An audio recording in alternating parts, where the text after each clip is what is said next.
Hello everyone, I'm Daniel, and I'm back for another one of these videos where I revisit all of the cards from a particular set.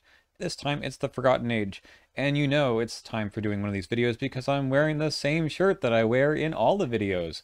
Well, not the Dunwich one, but apparently I wore this same shirt for when I did this for the core set and for Carcosa, and it's a total coincidence. I woke up and said, hey, I haven't done one of these in a long time, why not record another one of these videos? And then I was looking at those videos to see what the names of the tiers were, and wow, I'm wearing the same shirt. So, well, guess it's a tradition that I might as well continue. So let's talk about the names of the tiers themselves, and then jump right into looking at these cards. Remember, this is not just a discussion of the cards alone, but rather how do they fit into the larger card pool today with, the huge number of expansions we have compared to when the set came out.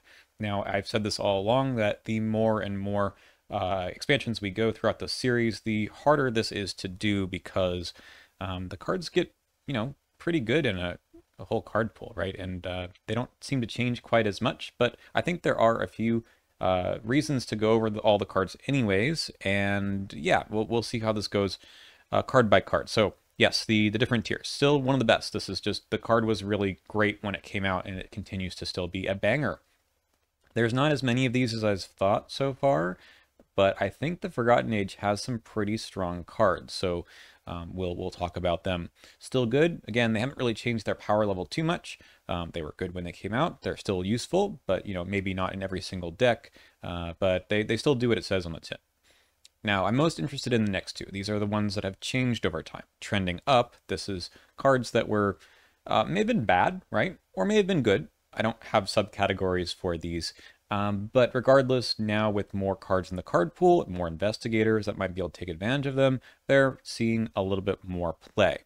I think this is just generally going to be true for a lot of cards because the card pool is able to fill in archetypes. But not for everything. Some cards are going to be in the trending down tier instead. So they may be good cards still, but they might be outclassed because there's better options these days, or there's perhaps not as much of that archetype that is filled in anymore, and it's maybe not as strong of an archetype in the first place. So sometimes you just need to put cards in your deck back in the day, and they did the job, but nowadays you're just not going to go to that well again. Still just okay.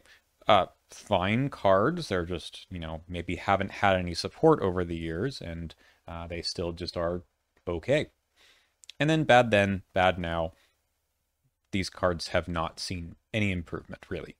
And they weren't really good in the first place. So, again, keep in mind that the power levels, especially of the trending up and trending down, can be all over the place. They can be cards that are, were really good and now are really, really great. Or cards that are good or bad and now have just gotten a little bit better. So I'll try to talk about that for each of those cards because it is more interesting. However, I don't want to make 5 different tiers for all of these either. So let's go ahead and get started. We've got 16 cards in every class and then I think 6 neutral ones.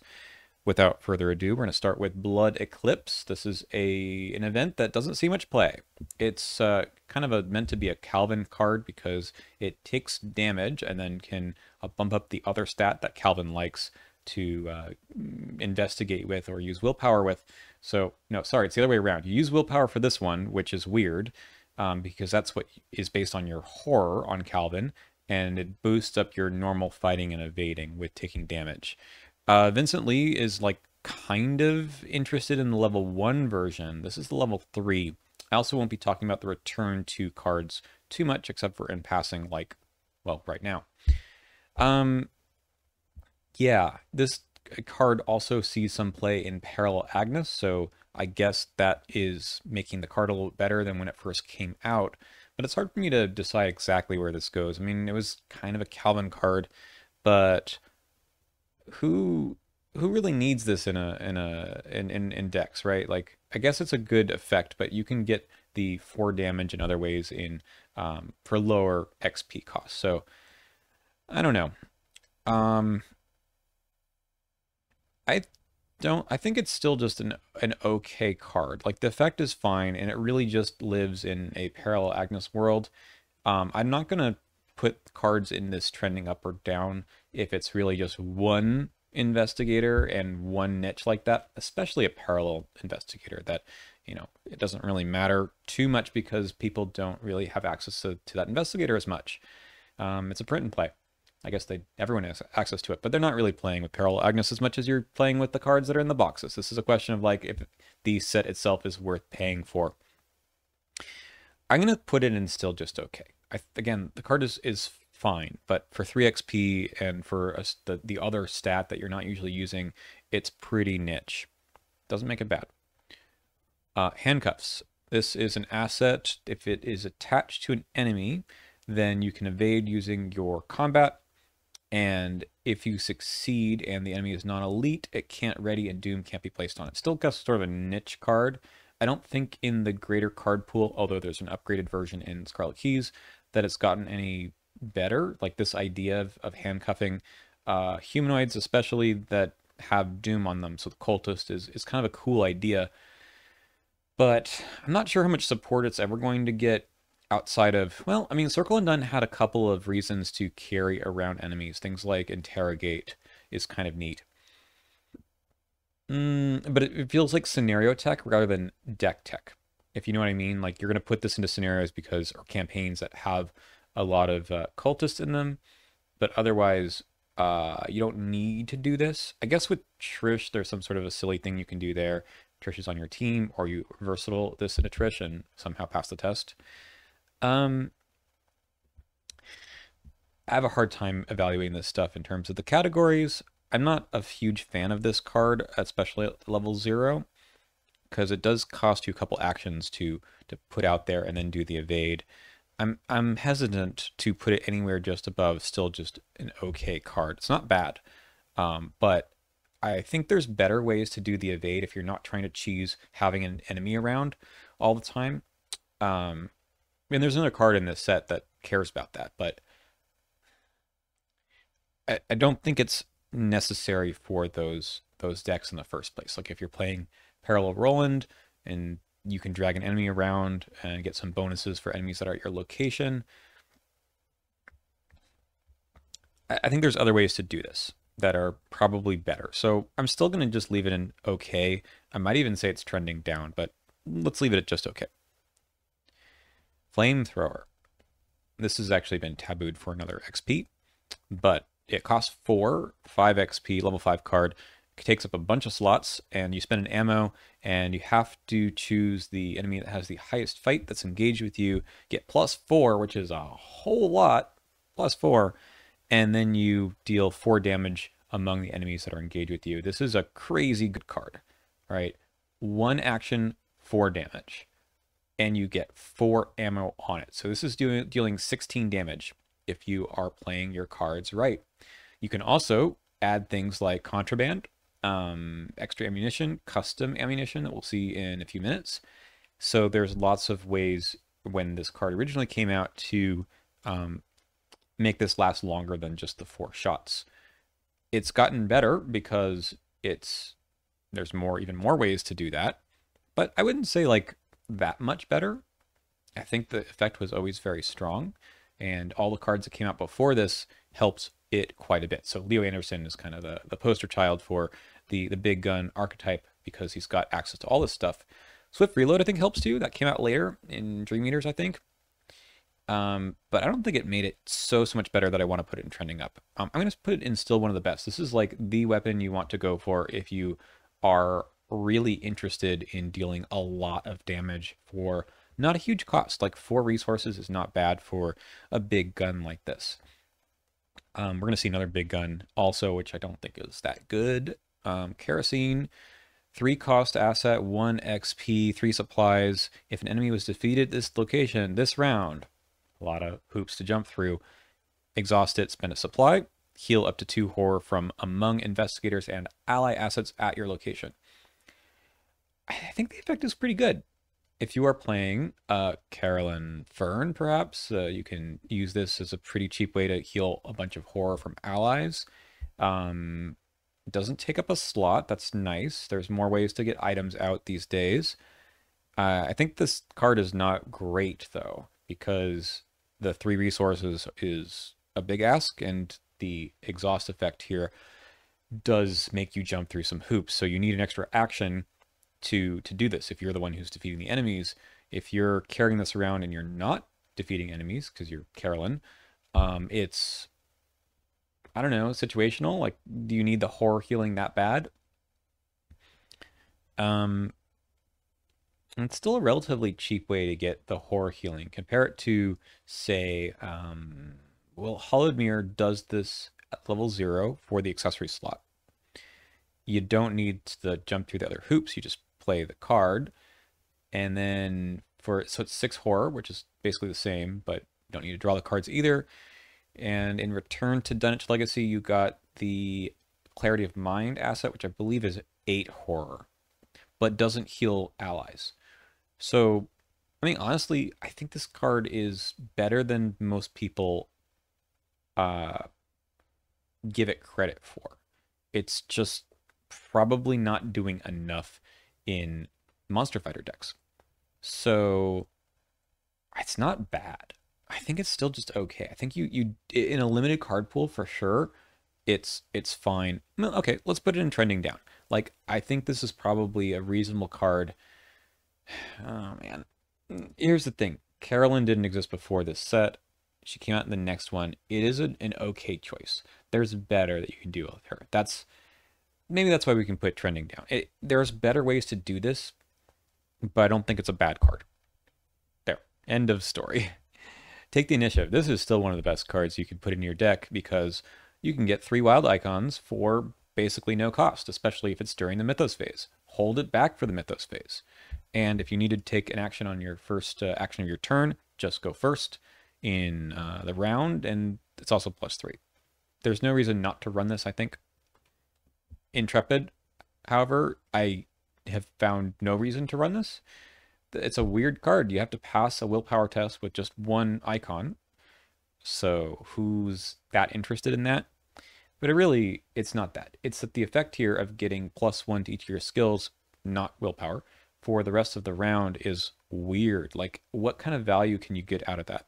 If you're a Leo, who again is the guardian in this set, passing the willpower test is fine, but why not put in Guts or Unexpected Courage or take the Initiative instead of this?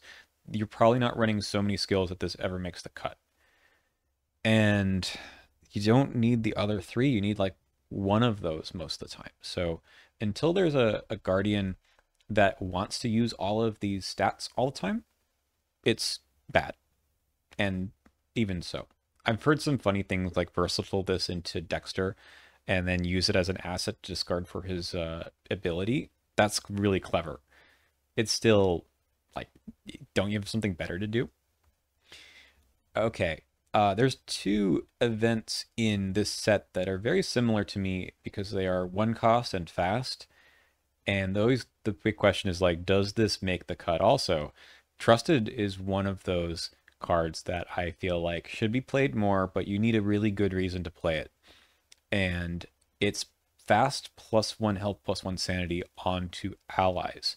Most of the Guardian allies have some reason to put damage or horror onto them. Your Field Agent, your Beat Cop, Guard Dog, that kind of thing. Really good at the time that this was released because you can get an extra little bit out of your Beat Cop and even the horror. I think it's better now with Field Agents. It's like a legitimate thing you can do. You also can upgrade this into something like the Star for basically the same idea. But fast, 1 resource is for +1 health and sanity on even if it's for no other reason, just to soak an extra point. That's pretty good. I think that's reasonable. Has it gotten better over time? I'm not sure it has, other than the fact that you have a few more allies like Greta Wagner and, yeah, okay, fine, and Field Agent. Yes, so there's more things that fall into this idea of Guardians use damage and horror on allies to mark counters, basically, for the number of uses for them. Agency backup, that's another one. Okay, yeah, trending up. It's a good card. I just struggle to fit it into the deck unless that is the one thing you're doing. If you're just all about, I'm making my allies really big. And Leo can do that. I think that's fine. Although he kind of wants to defeat them too. Okay, Second Wind. First action. We got a few of those first action ones in this set. Heal 1 damage, or 2 if you drew a Treachery, then draw a card. There's a level 2 version now. That's interesting. It's a spirit. I don't think Calvin was interested in this. The best home has always been Mark Harrigan. He loves to heal 2 damage for 1 action. You just wait till there's no monsters, and then you just play the card, and you get a card back. It's really good. So like you can compare this to Emergency Aid, which costs more but can target allies. This one is really just for your direct damage. Again, just Mark Harrigan. I don't think this has gotten better or worse. I don't think Hank necessarily cares about it, even though he got the level 2 version. It's just here. It's a card you play in Mark and maybe in like Nathaniel Cho, I suppose, because you can grab spirits with his boxing gloves. Otherwise, it just does what it says on the tin. I think you can do it with reasonably with Carolyn also if you are putting damage onto her from something like Smoking Pipe or Painkillers. Painkillers. Well, whichever one is the one you want to do. All right, here's the other one that is play first. Scene of the Crime. This is still one of the best cards you could put into your deck. You can engineer being at a location with an enemy a lot. I think you could put this card into every Guardian deck at about 2 or 3 player and be very happy. It starts to lose muster as all of the 2 clue events do once you get to 4 player or later in a campaign where investigators who are specializing in getting clues can specialize even more, and 1 card in your deck to get 2 clues looks a lot worse. But I don't think this card has lost any value over time. It's probably gotten a little bit better with Alice Luxley, but that was just 1 set later, and like it's a cute, I mean, she's in the art, a cute way of dealing damage too. I don't think that's a reason to run the card though, because 2 clues is always just good. It's a great value. All right, Survival Knife, level 0. I think the level 2 version in Return to the Forgotten Age is far better because it allows you to do the counterattack before you actually get hit. But the level 0 does do a lot. It's like a guard dog, so Danielle is interested.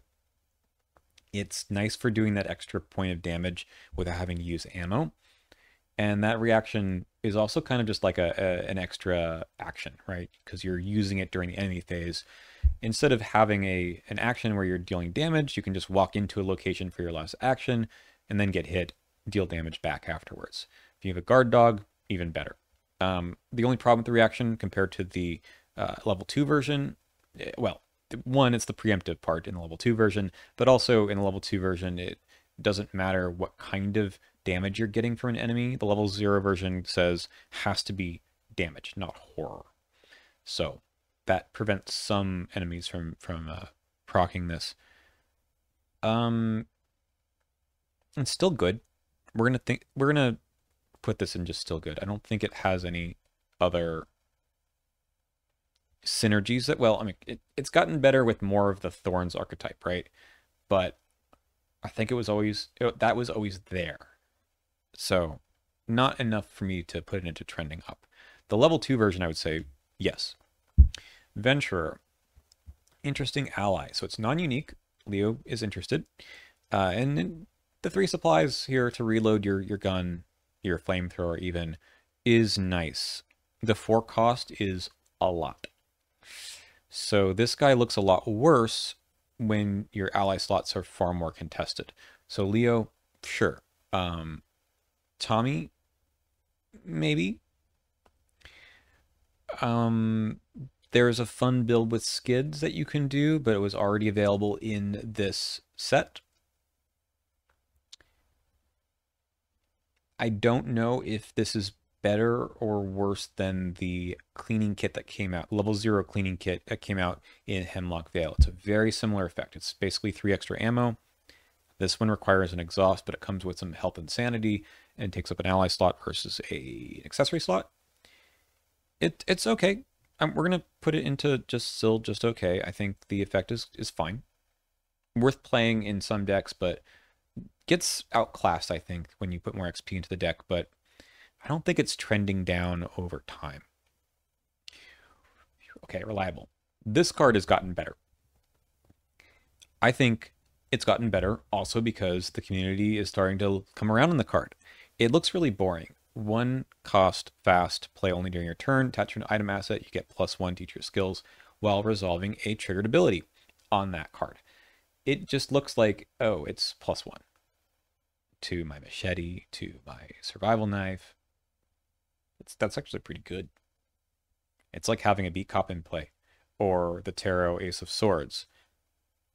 But then you start thinking about, are there ways for me to get extra value from this? Like +1 to each of my skills? Maybe my Cyclopean Hammer, I'm getting +2 now because I'm adding my willpower to my combat, and that's +2.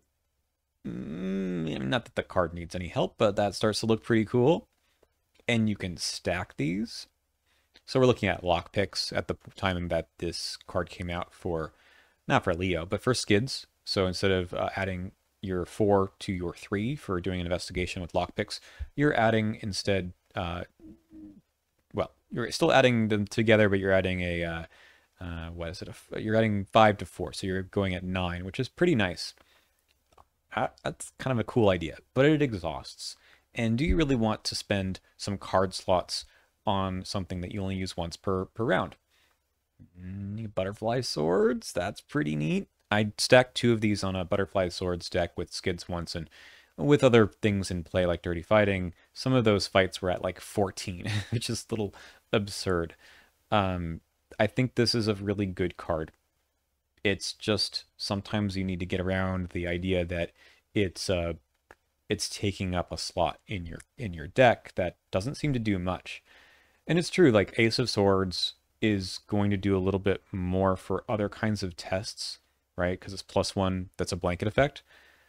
But unless you can get that out for free, this is probably better. Probably. I mean, they're both the same XP cost and they take up a card slot, but you could do some fun things here. Katana has 2 different triggered abilities. You get +1 to each of those. Worth thinking about. Marksmanship. I haven't played with this card.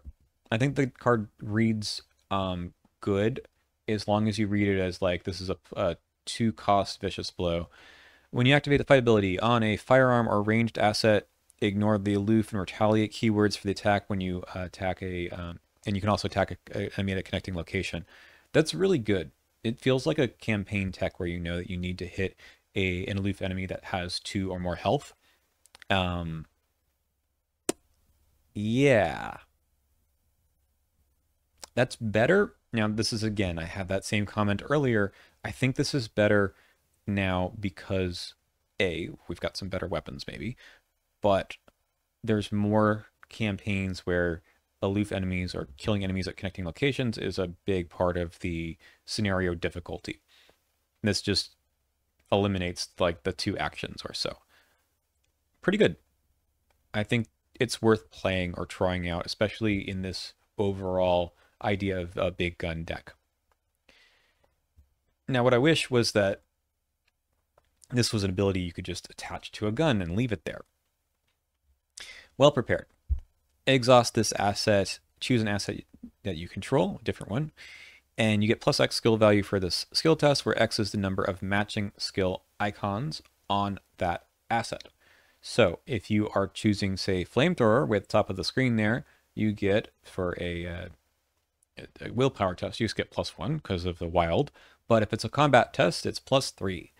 If you're fighting with the fighting with that flamethrower, you'd be at 7, and that's +7. That's kind of nuts. I don't think this is a great card. I think it is a very good card when you have a deck that has a bunch of assets in play that have multiple matching icons. If you're playing Leo Anderson, again, who came out with the set, you have Mitch Brown, who's +2 wild, because that's what's on his side of his card. A lot of signature assets have usually 3 icons. One icon that matches one skill, one that matches a different skill, then a wild. So it's pretty good if you're testing one of those stats all the time. the more and more story allies that you get into your deck, the better this is. I think this is just trending up in the sense that it's it's got a good effect and there's more ways to get assets into play without it feeling too weird. Asset heavy builds, I think early on in the game, were cumbersome. I don't think that's true as much anymore because of the strength of just building up your tableau. You can do it. All right, next, custom ammunition. I played this once before. It's an upgrade. Only during your turn, attached to a firearm asset controlled by investigator at your location. So if you're Father Mateo, you can put this in your deck since it's blessed. And then, you know, put some ammo on someone else's firearm. 2 ammo, and then you get +1 damage against monster enemies. Again, traits has to be enemies with the monster trait, not just any enemy. So more campaign tech. But I mean, the effect is good, and you can put more ammo on here if you'd like. I think the idea that it's only good against certain enemies is fine, and I think that just makes it still okay. Good in the Forgotten Age, good in... I mean, it's going to be good in most campaigns. Maybe not the Circle Undone as much. It's still just okay. The Bar. Some people like this card. I'm not one of them. And I don't want to like rehash the discussion on big weapons too much here, but this is 5 cost, which is a lot. 4 XP, which to me is not that different than 5. And what you're getting out of this is 8 ammo, 8 damage. Spend 1 to 5, so you do 5 at the most, you're doing 5, and you get +5 for the attack, and then you deal that much damage. So the problem is with these sorts of weapons is it seems really good if you can get it down when the boss comes out. But otherwise, if you're not spending 5 ammo at a time, and you can only do it once if you don't add any ammo to this, you're not really getting much value. Like, you're getting value because you're adding, and like +5 to your skill test is pretty good, but you can't guarantee which enemies you're fighting with this thing. I think the flamethrower is just way better because you have the ability to spread the damage as you will. You're just doing blanket 4 damage. This is, you can do that too, twice. You're getting 8 ammo. The flamethrower is getting you 16.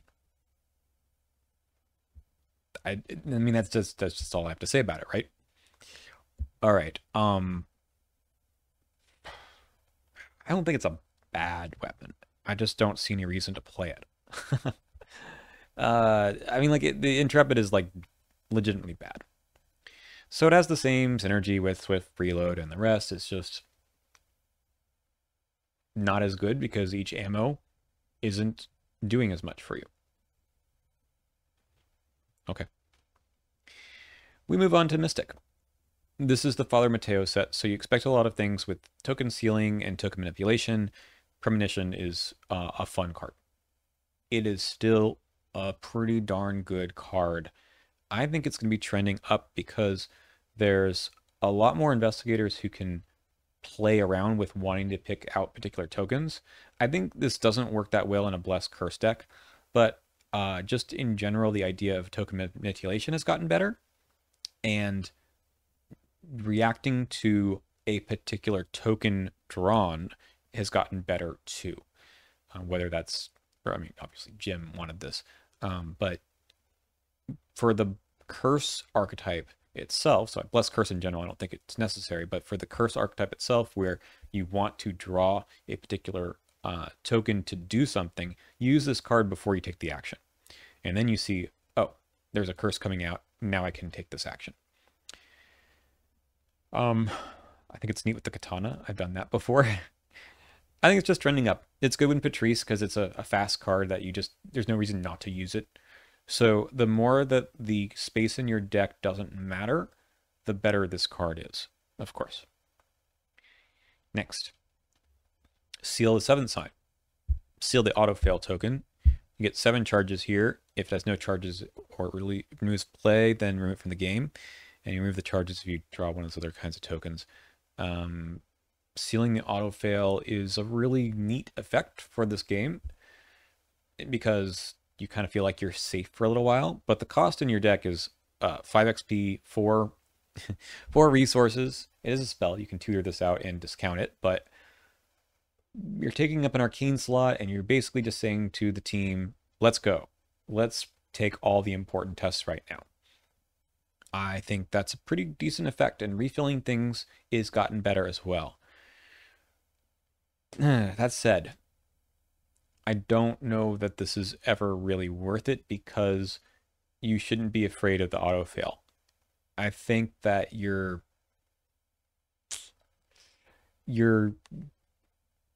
able to do other things with your deck than just cancel the autofail for 5 XP and 4 resources.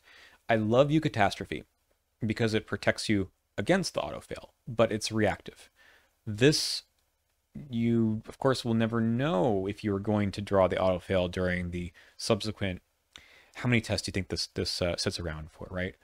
7 charges, assuming that you don't like use all of McBride with this because you're having to resolve 2 tokens at once. I guess you could avoid those tokens if there aren't so many in the cup, but I think this is a tough card to know what kind of value you get out of it. One thing I've heard people do, but I've never done myself, is like you leave the autofail in the bag and just replace it every time, just so you see how many times that you would have drawn it. I mean, it's interesting. So, has this gotten better over time? Has sealing gotten better over time? I think I'm still throwing this in the still just okay tier. It's not bad. I just haven't ever seen the value in it over other things you can do with that much XP. Shards of the Void. This one's gotten better. So this is the fixed version of Song of the Dead. And because token manipulation has gotten better, even with Olive in this particular set, you've got Olive 2, you've got Jacqueline Fine. The ability to pick out the zeros is much better. And it does a lot. I think this is a neat card. You need to be careful with it. You want to play it in campaigns where you have enough zeros in the bag, and difficulty levels will change that too, but I think the effect is pretty good. Enraptured. Okay. It's a funny card because you have to use intellect. So Daisy loves this, and Daisy loves it even more nowadays because there's so many more things to stick secrets or charges onto. Grimoire. Grimoire. Okay, this is trending up. I think the card is fantastic. You can use this with lots of new investigators and lots more things. I mean, the more you add cards to the game, the more likely you're going to get a cool pairing like Carolyn Fern and Close the Circle. Get more actions for basically nothing. All right, where are you down here? Enraptured. Neat art. I like this one a lot. Haven't seen too many cards that feel like they're getting outclassed, which is kind of interesting.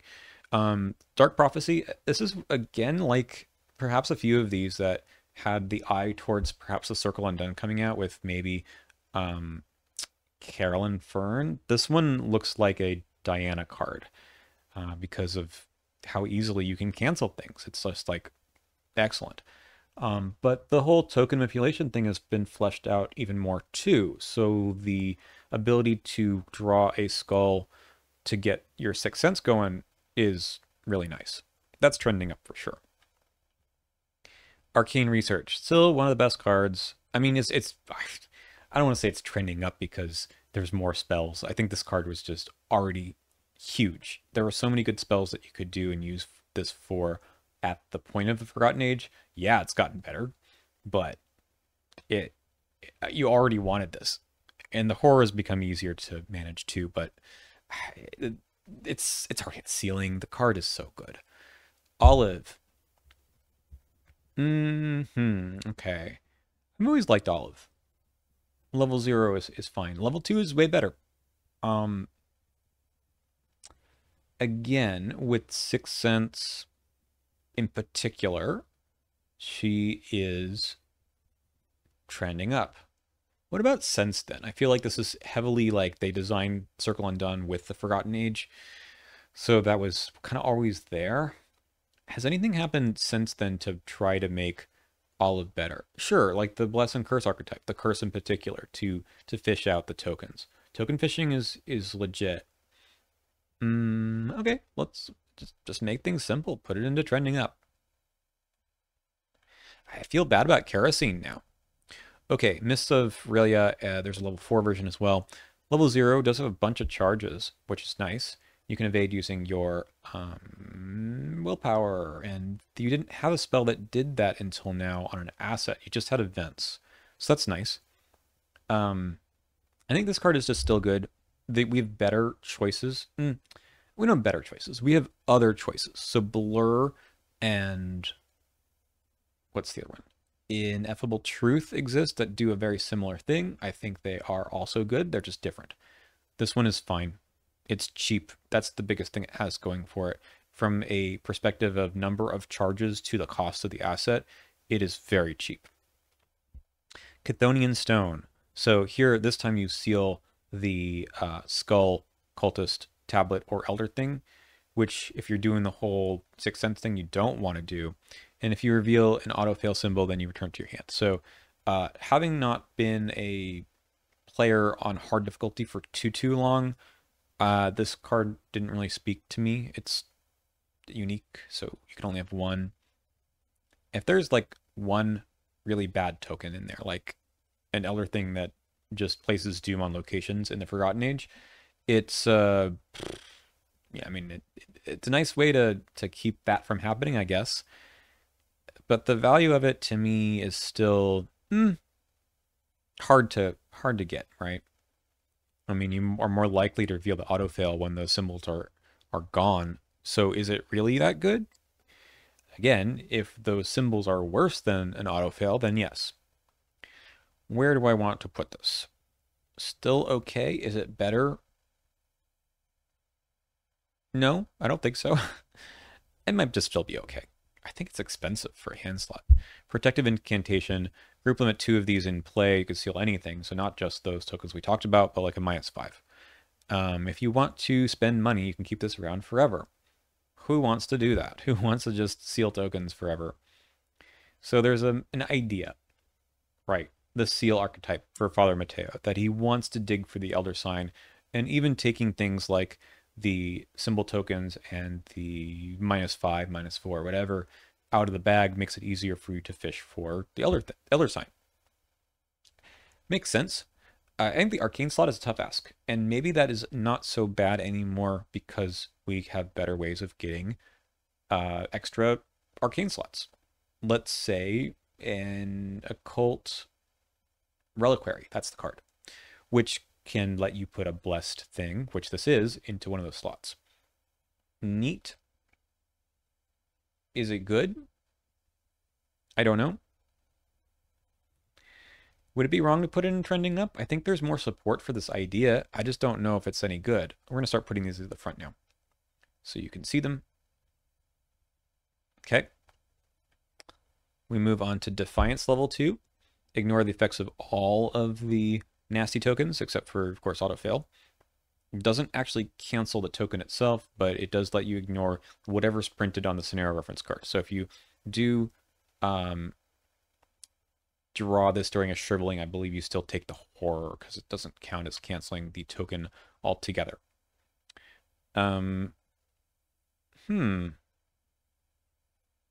So the original one came out in Dunwich, I think, where it was just you had to choose the particular one you were ignoring. This one, I think, is a lot better. Depends on the campaign. If you know which token is the bad one in your chaos bag, then the level 0 is fine. I don't think this has gotten any better or worse over time. I guess with like Olive or whatever, that's got to be better. For 2 XP. Still good or just okay? Yeah, that's just okay.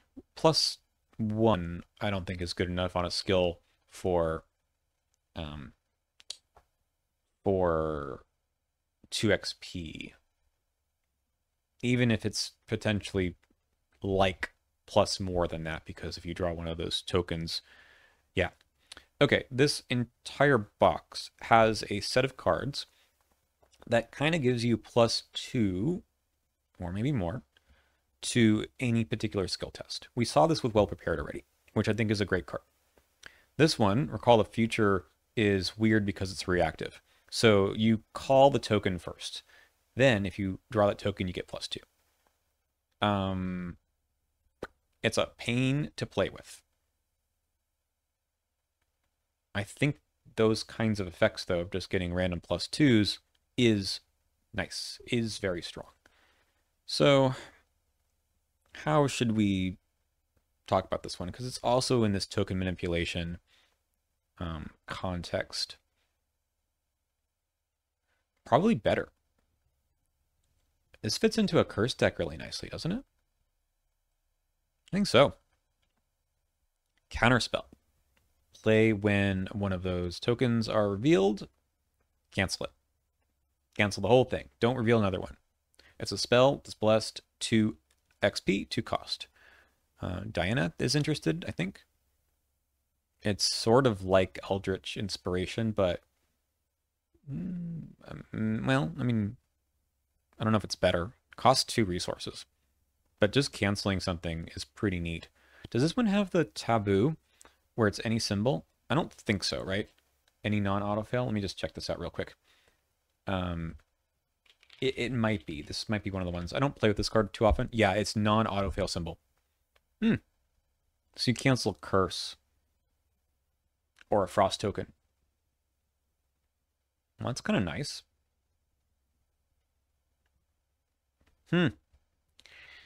I'm feeling generous today. I think this card has gotten a little bit better since it came out. You can pay for it more easily with something like Prophetic. Okay. I'm feeling very generous, apparently. Crystalline Elder Sign. I never was interested in this card either, because you don't really want to seal tokens that are going to help you pass, right? Right? But +1 to everything. It is a tough card to evaluate too, because you can do a lot more with the accessory slot in Mystic. There's so many things you might want to put in there, but play this in Monterey Jack. Kind of fun. If you find a Mystic who can use all the stats, and Jim and Father Mateo actually kind of are. Jim even more so. And Ursula can play this since it's a relic, which maybe she doesn't need all 4 stats, but she could use a few. It ain't bad. I think higher player counts, you don't really want to do this, but in 1 or 2 player, it seems pretty good. Lola. Has it gotten better? Am I asking the same token manipulation question? Like, are you trying to... You seal the +1 because it's like +1 to everything. Kind of. I mean, the +1 doesn't make you draw another token, right? It's that is strictly better than this and drawing like, something else, right? I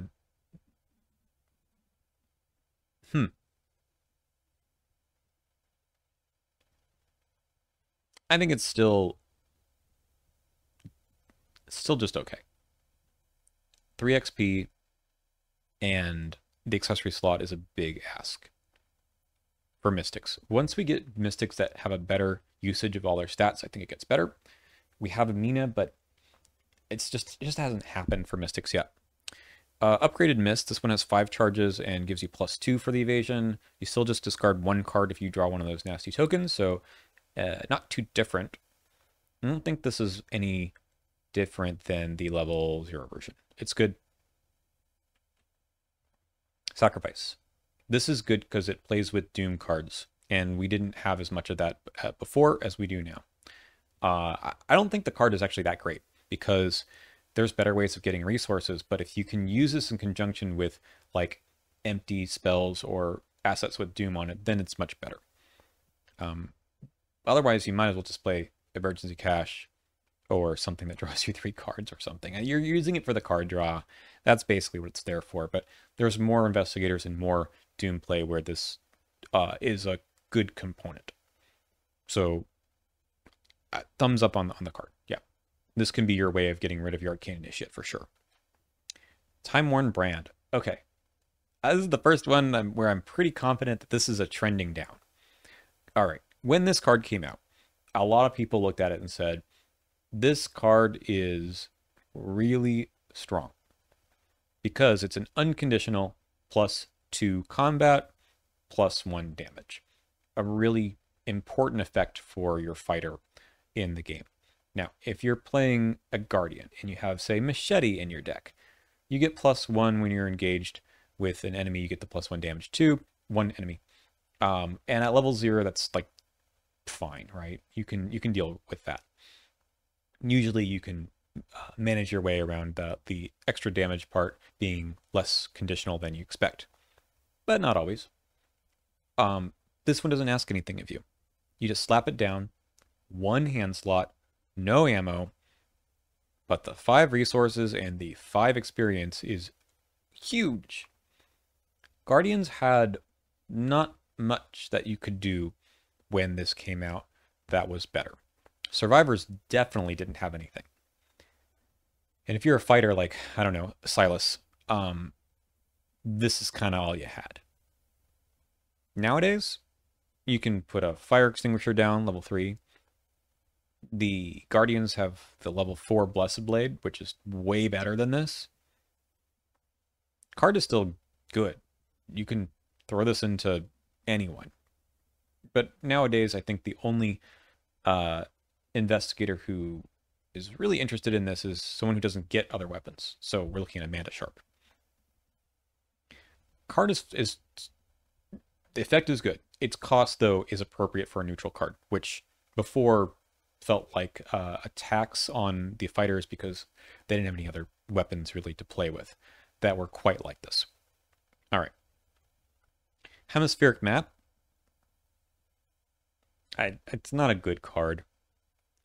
It asks you to be in locations that are connected to other locations. That's most of the time it's going to give you +1 willpower and +1 intellect. And if you somehow are in a location that's connected to 4 other ones, like in the middle of the map somehow, but then you get the extra one. This is 2 resources, which is cheap, but 3 XP is not cheap. Luke can do some funny things, but I don't want to play cards that only do something sometimes. And it's a big sometimes, right? You can't really engineer this that well. Is it bad? Maybe so. I'm sure you've all played a deck where that was the highlight of your deck. You could make this happen and it was fun. But it's a neutral card. It is supposed to be kind of bad. I don't think there's anything that has made this any better over time. I'm not sure that there could be. Thermos. Very overcosted effect of healing, but it is neutral. So, you exhausted, it's got 3 supplies, you spend a supply, you heal 2 damage if you've got 2 physical trauma, or 2 poor if you've got 2 mental trauma from anyone at the location. If you just have 1 or fewer trauma, then you just get to heal 1. That's really expensive for healing 1, but at least it doesn't take up a slot, you know? I think this is still okay. There's a couple of things that you can do with this card nowadays that you couldn't do before, such as like Bob and In the Thick of It, right? So you have more trauma off the bat, and it's not that big of a deal. The struggle always with this card was that you put in your level 0 deck, you don't have the trauma, so it does nothing. But now that you have In the Thick of It, okay, I've talked myself into trending up. Now you have In the Thick of It, this could always be on. And a slotless item legitimately is expensive, but we've got ways of discounting things now, like with Schaffner's.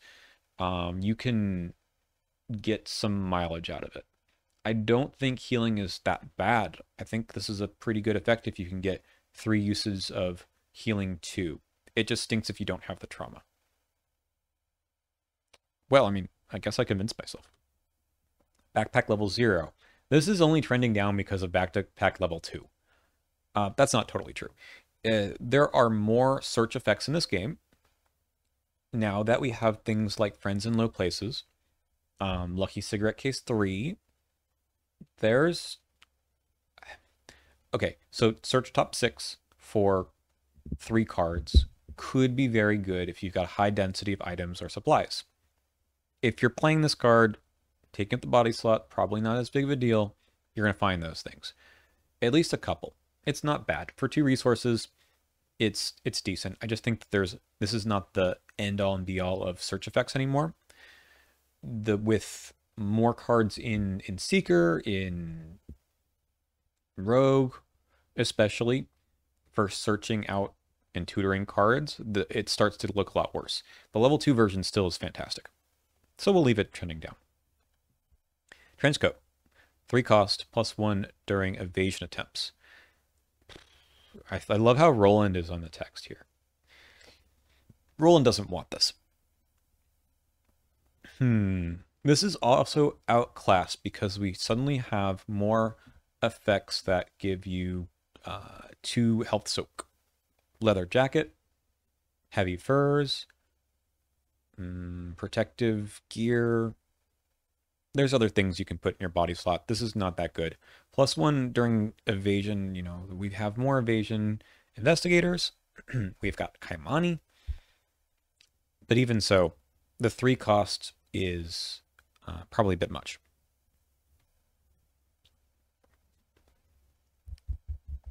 Now, the Ornate Bow, on the other hand, I might argue that this has gotten... Okay, so there's a few more things that you can do with this that you couldn't do before. We have more... Well, we have 5 agility investigators. We have Monterey Jack, we have Rita, we have Winifred, Kaimani. Am I missing anyone? Anyway, we have investigators who can take advantage of this. And +2 agility, +2 damage is really good. Rogues like the effect in general because you can have extra actions to just put some more arrows on the bow. Yeah, Ursula already could do this. Okay. It's a good way to deal with the elites. The cleaning kit thing that Skids can do, that Kaimani can do with level 3 ornate, level 3 cleaning kit is pretty cool. I think this is still good. I don't think it's gotten significantly better. It costs a lot. You can pay for it, though, with a lot more things. I mean, things are just cheaper these days. It's a relic, so you can play with Antiquary. Let's move on to rogue cards. Coup de Grâce. Yes, you do pronounce the S at the end of this word. It's French. 1 damage for 2 resources and a card. Got to end your turn, though. It is Cultist Killer. I mean, it's good for that, but I don't think people play this in their decks anymore. It's got the nice 2 matching icons for something like Crystallizer these days. I'm not really sure that this fits into any decks anymore, but if you've got no other way to deal 1 damage, I guess it's pretty good. I played it in Wendy just for that reason. Let's say trending down. I just don't see that this makes the cut. Card is okay, though. Cult Vest Pocket. I still haven't figured out this card. It reads okay, right? You have 5 ammo. If you have this whole engine of I'm getting a bunch of actions. I put this thing out either with Sleight of Hand or Joey the Rat or something like that. Then I can fire it off, and it's really cheap. And then you just get rid of it at the end of the round because you spent all your ammo. But I've never found this to be like worth a deck slot because why is that your plan? Why can't you just play a normal gun? Because this is more fun. Probably. It probably is more fun. But it's more dangerous. Why are you playing this whole engine that doesn't do anything better than just save some money? I can see it in Bob, but he probably wants the upgraded one instead. I think the level 0 is not great. The level 2 is more interesting. I gotta put it in a bad. Tony, right? Like, maybe he's a little better at this, but even so, he's got other things he can do. Money's not an issue. all in 5 XP. Our only 5 XP skill? No, Seal the Elder Sign, I think, or whatever it is one of them too. You get +2, and then you draw a card for every point you succeeded by. Like, fantastic. The taboo says remove it from the game, which is maybe a little unfair because the card is really fun to play with, but it's very powerful in, say, Winifred. I think this card is, even with the taboo, it's probably worth it for just like a turn that gives you so much more gas to play with. I wish they could have tabooed it in a different way. Like, it has the max 5, but I don't know, max 3, I'm not sure. Finn can't play this, and it came out in his box. It's very sad. Hatchet Man, he can play. It's Vicious Blow, but not. If the skill test is successful during an evasion attempt, the next time the evaded enemy takes damage this turn, one of these dreaded only this turn effects like Wither, deal it 1 additional damage. That's a fair card. I like the idea. I think it's gotten better with something like Delilah, where it's easier to do the damage. But even in Finn and Winifred, I think this is reasonable. Dirty Fighting gives you extra action too. Maybe this is trending up. I don't think the card, I mean, it's 0, right? Level 0 card. It's not one of those cards that you're happy to see in an opening mulligan, but it's a neat part of like overall tech for a deck. There's more ways to make this happen, even though I think there was decent pieces already. You handle this one. Still a really good card. The idea that willpower and low willpower investigators can throw a card that they don't like, Mythos card, to someone else is strong. Getting a resource back is also good. I guess even Leo Anderson can take this and throw away an agility test in the Mythos phase. That's kind of funny. Never tried that before. I think this is still good. There's other ways to deal with this these days, but I don't think they outclass this card. So we're going to leave it right there. Eavesdrop, one of my pet cards. And I think it's getting better over time. And here's why. First off, let's read the card. 1 resource, Insight Trick. Don't take this and say, Rita, I know it's a trick, but you're testing intellect in a class where I think originally people said, but I don't know how to pass those tests. Are you going to put some more money into Streetwise or something just to get the 2 clues? I don't know. Maybe. You have to choose an unengaged enemy at your location. So someone that's aloof or something that you just evaded. And you're testing versus the evade value. If you succeed, get 2 clues.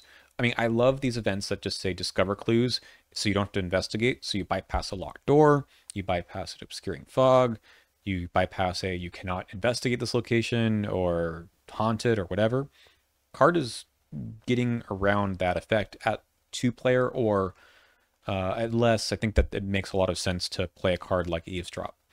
I think it's not the best card you can ever do, but because there are more investigators and more ways to pass intellect tests in Rogue, this card, in my mind, has gotten better. And I think there's more aloof enemies, especially ones with like pretty low evade.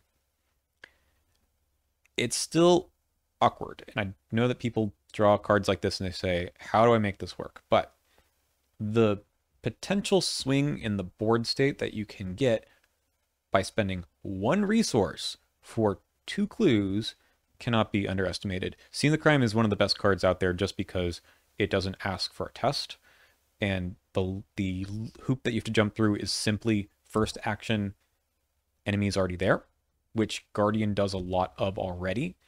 I think the Rogue archetype of enemies are there, but you don't want to actually kill them is being fleshed out more and more. Things like Fox Mask, things like Alessandra doing parlays and leaving enemies behind, that kind of thing is getting better. It's still a level 0 card. It's not getting you, it's not making dinner for you, right? But I think it's still good. Slip Away is another card that sort of plays into this idea, lets you evade the enemy first, and it won't engage anyone during the next round either. I don't love the card. I've played it. I've played it in Winifred. I've played it in the Forgotten Age, where you think it's actually pretty good.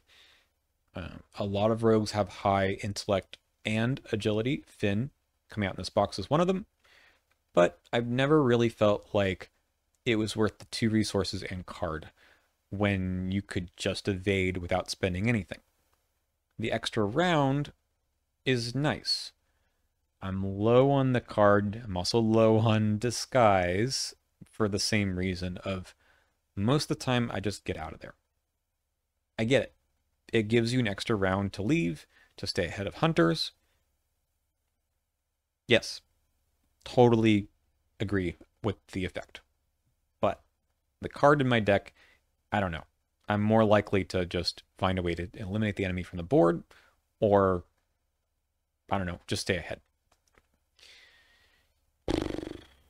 There's more synergy with it. There's more things you can do. But I'm going to leave it in still just okay. I wish it didn't cost 2 resources. I know you can do Chuck, you can do other things, but I'm just not a fan. Decorated Skull. This card is not good. Why not? Well, because it's very disappointing. Accessory slot costs 0. That is actually pretty good. Very cheap accessory slot. After investigator, ally, or enemy dies, you place a resource here, and then you spend a resource, or charge, sorry, off of this to draw a card and gain a resource. It's the action cost. It's an action to put it down. Fine, that's normal. But then it's an action to draw a card and get a resource, which is way better than the action to just draw a card or gain a resource, which you always have available. But you rarely have just an action to plan on using this. You usually are using the basic actions for drawing and resource because you have nothing else to do, or you're in a tight spot. But what if this card were something else that let you do those things without spending actions? Ooh, do I have the card for you? I'm hoping it's the next one. It is. Perfect.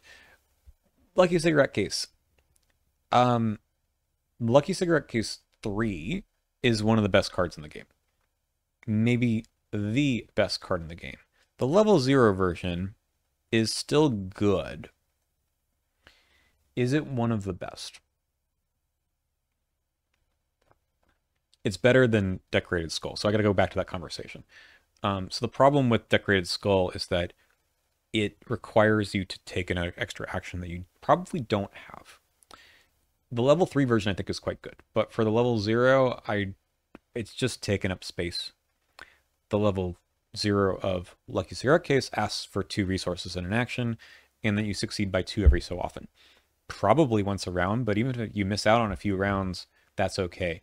And it fuels the synergy that the class already has of succeeding by 2. So now every time you lockpicks a location, you're getting a card out of it. Every time you kill an enemy for Decorated Skull or let one of your allies die, you get nothing until you find the time to take that action. It's just a lot worse. Awful? I don't know. But it feels bad when you're used to actionless drawing, which, pickpocketing, right, also lets you draw cards and get resources for no actions. So it's just disappointing to have a card like Decorated Skull that doesn't let you do that. Level 3 version, which is Return to Forgotten Age, lets you do it basically for an action for 3 resources and 3 cards, and that is actually really good because then the burst card draw and resources lets you do something with it. So instead of here's just a thing I'll do at the end of my turn, it can be part of your strategy of gaining resources to play other cards. Okay. Treasure Hunter. Oh man, I want to like this guy. He's the investigation version of Hired Muscle from Dunwich. +1 intellect at the end of the upkeep phase, pay a resource to keep him in play. Really cheap, 2/2 soak. If you're playing Leo, he's costs nothing when you put him down, if you use the ability on Leo's card. But who wants this? Well, Leo doesn't really need this effect. As a level 1 card, it's extremely meh. So for off-class rogues, this is like the best you're gonna get, I guess. The problem is this set for investigators who are in class rogue. There's a ally in this set that does this thing but way better. We'll see here in a second. I wish there were an upgraded version of Treasure Hunter, even just at level 2, that did a little bit more than just a stat boost. I don't think Hard Muscle is that great either, but I don't think Treasure Hunter's gotten any better. But it's hard to say that it's trending down. I really want to like this card. I just have never played a deck that said this is any more than very cheap soak.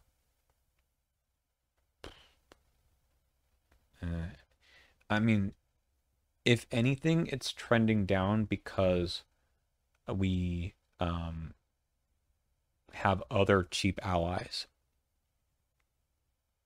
for, say, Leo's ability. This just doesn't make the cut. So think about the off-class rogues we have. We have Leo. This is the best home for it. We have Dexter. There's something reasonable about putting into Dexter for using the ability, but the +1 intellect doesn't do anything for Dexter at all. You kind of have the Priest of Two-Face that fills that that niche instead. We have Wendy, who could play this, but Wendy has other things to play. You can play, if you want, the plus intellect is definitely Granny Orne. Peter Sylvester's fine too, of course.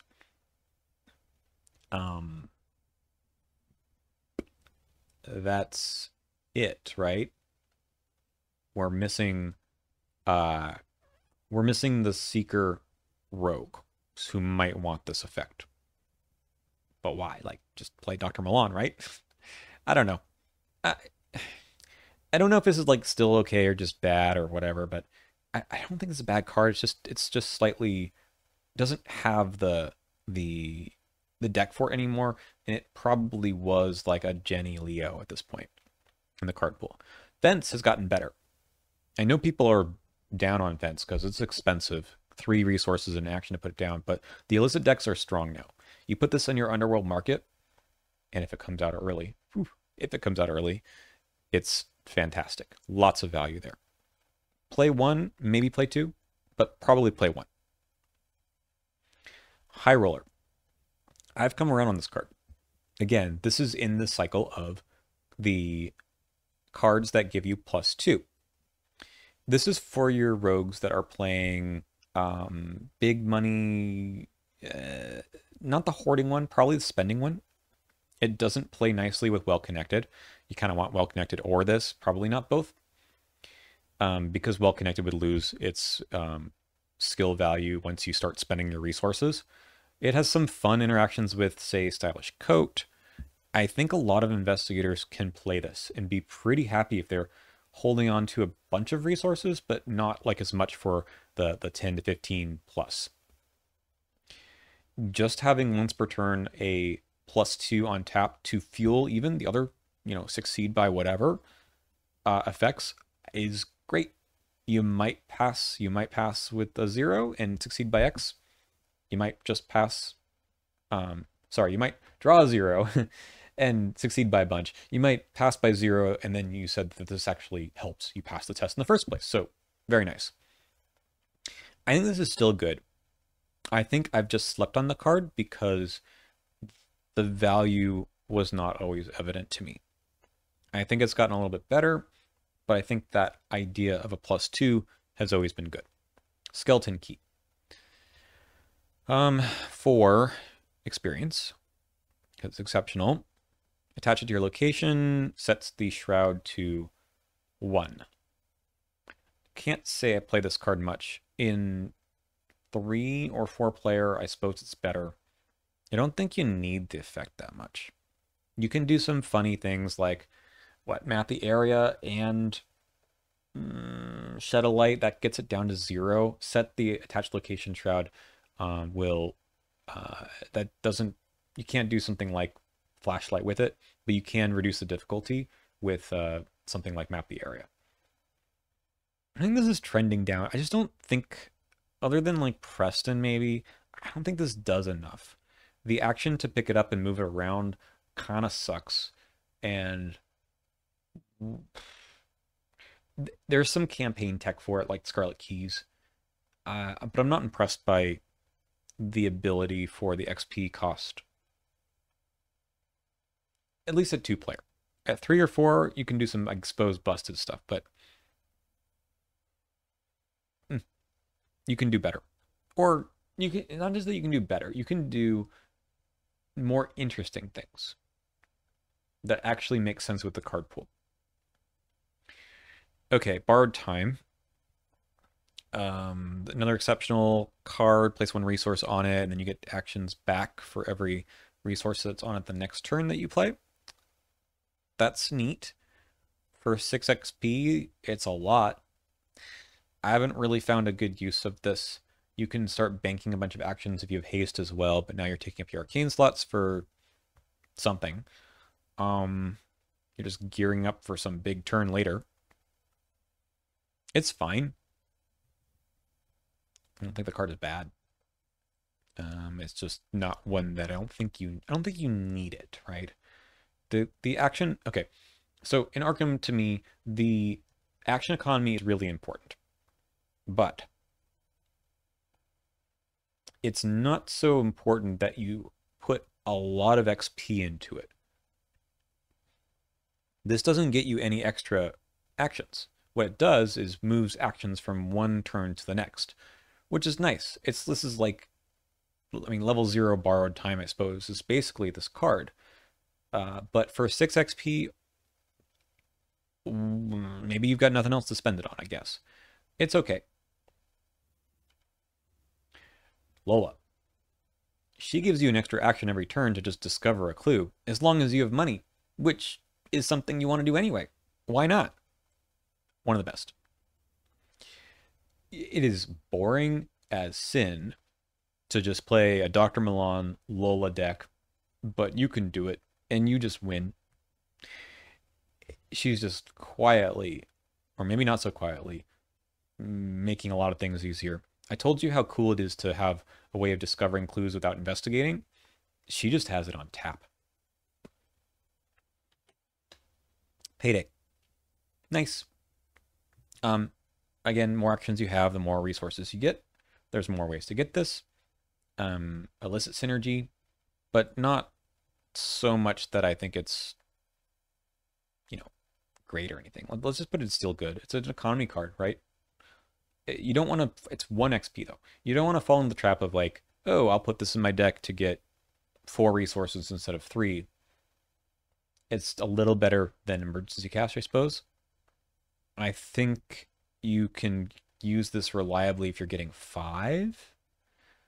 I think there's better things you can do to get 4 at level 1. Probably. Maybe I'm wrong. Maybe 4 is enough. So Finn, basically. Feed the Mind level 3. I've never played the card. Who is this for? Ursula? Really? Exhaust it. Spend a secret. Test intellect 0 for each point you succeed by. Draw a card. Take 1 horror for each card in your hand in excess of your maximum hand size. So just like refill your hand. That's nice. Is this like Preposterous Sketches in an asset? Basically another action, and then so you spend 4 actions to draw probably 9 cards? I guess that's okay. Does anyone else want this? Marie? Marie? Yeah, probably Marie. I guess we're in secret cards. I forgot to mention that. I don't know. This is probably still okay. Not a card that you can't see these things anymore. Here. Not a card that I'm looking to put in my deck, but maybe if I have some action problems in the deck, or card draw problems in the deck, I could put this in. Big Hand, right, cares about this. I don't really want to take the horror, but not bad. Harvey. Ancient Stone. Okay, we have 2 of these. These are upgraded ones. I kind of want to go to the level 1 version first. Can we get there? Okay, let's keep going. These are all in random order, of course. But I want to talk about the levels. Come on. Here we go. The level 1 version. This card is, I usually don't talk about the level 1 or level 0 versions of these cards because they don't really do much. But in terms of our talking about, like, has this gotten better or anything, how easy it is to translate, the part that made this card difficult before was that you couldn't do it in scenario 0. But within the thick of it, you can. So this card is trending up. I think the whole suite trends up because you can get this translated right away. Okay, let's go back. Shrewd analysis also. Okay, here it is. This one is Knowledge of the Elders. This is the damage one. You draw cards, spend that one secret, deal damage to an enemy at your location. Thing is busted. Actionless damage dealing that you can refill with something like Enraptured. With Truth from Fiction, I think that we'll see in a second. With, I don't know. It's just... Why do Seekers get these effects? Rant. Seekers are the class that does the most because they can get to all their cards. They can take actions to just cycle their deck. Other classes can't do that. They are, you know, Lucky Cigarette Case helps, but they are basically at the mercy of which cards they draw in what order, and it takes a lot of effort and resources to get those cards. Usually that's not a big deal because the game is not so difficult that you can't do well by just drawing half your deck. Seekers, though, play a different game, and they have the game of how many times can I use these cards? You're limited only by the horror soak, I suppose, you have in play when you recycle and reshuffle your whole deck. So a card like Ancient Stone, dealing damage to enemies testlessly based on drawing cards, which they already want to do as much as possible, it's absolutely insane. And it always was. It's worse now because you can draw cards fast, way more easily. Empirical Hypothesis breaks this card wide open as well. It's unfortunate because Seekers don't need this effect to do well in the game. They basically can just do whatever they want and go off on their own and just deal damage to enemies that might show up. They don't have to even engage with the enemies. It makes Guardians look very, very sad. Okay, we'll look at the other one in a second. Expose Weakness, like this is the kind of other enemy management that they have. Play during any player window, free triggered ability to do a test. X is the enemy's fight value. If you succeed, you can reduce that enemy's fight value or treat it as if it was 0, so then you can fight it and do something crazy, I suppose.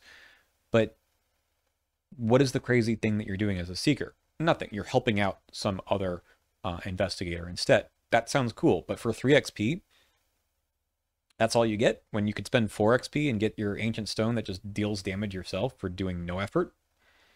This card has always been bad, but not because the rest of the card pool says you can do better. I think this is just an awkward usage of 3 XP. Seeker enemy management probably should be limited to level 0 and 1, maybe a little bit of 2, and let them do the high level stuff to do their thing. Getting clues, making tests for damage, I suppose, is fine. Grey's Anatomy, I think, is okay. Let them pay for it, right? This is... it's not doing enough for the XP cost. I guess it's good with Shotgun. Narcotic Manuscripts. I've only seen this played once. I was playing in an Epic multiplayer game, or maybe it wasn't Epic, it was just Labyrinths of Lunacy, which is not Epic. And man, with Daisy refilling this thing every turn and just saying, okay, here, you take an action and you don't use the Chaos Bag at all, was super boring. The card is really good. It's really expensive, though. But keeping you from pulling Chaos tokens is just like neutering part of the game. Now, Survivor has this in an event. Nothing left to lose.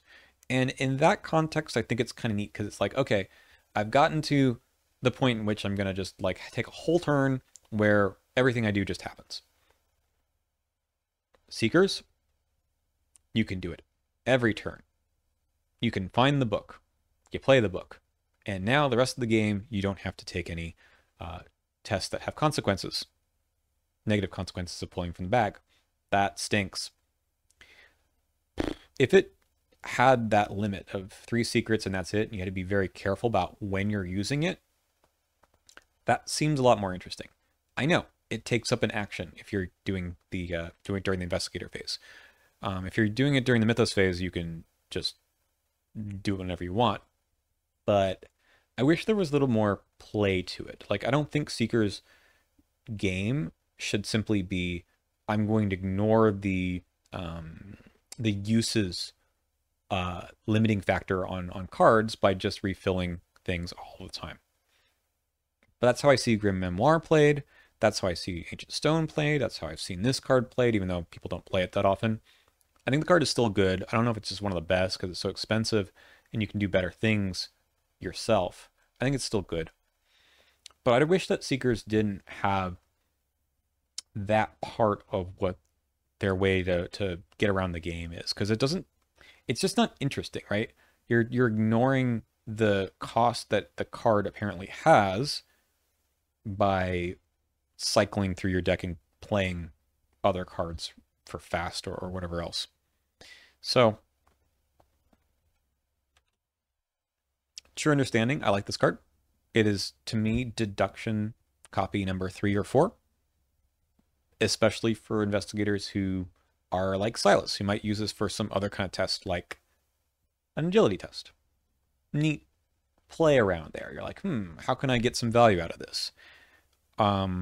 Obviously, it's not deduction, because deduction lets you do this during an investigation and helps you pass that test. This gets one clue instead of like just clearing off one location with one action.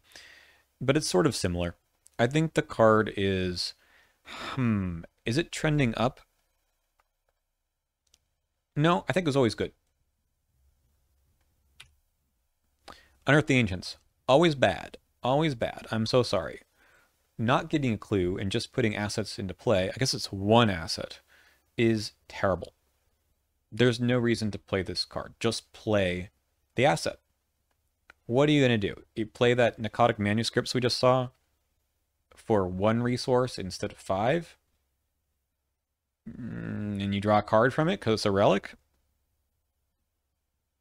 You could, but I don't know. That's not that cool, I think. I don't think you need that to do well in Seeker.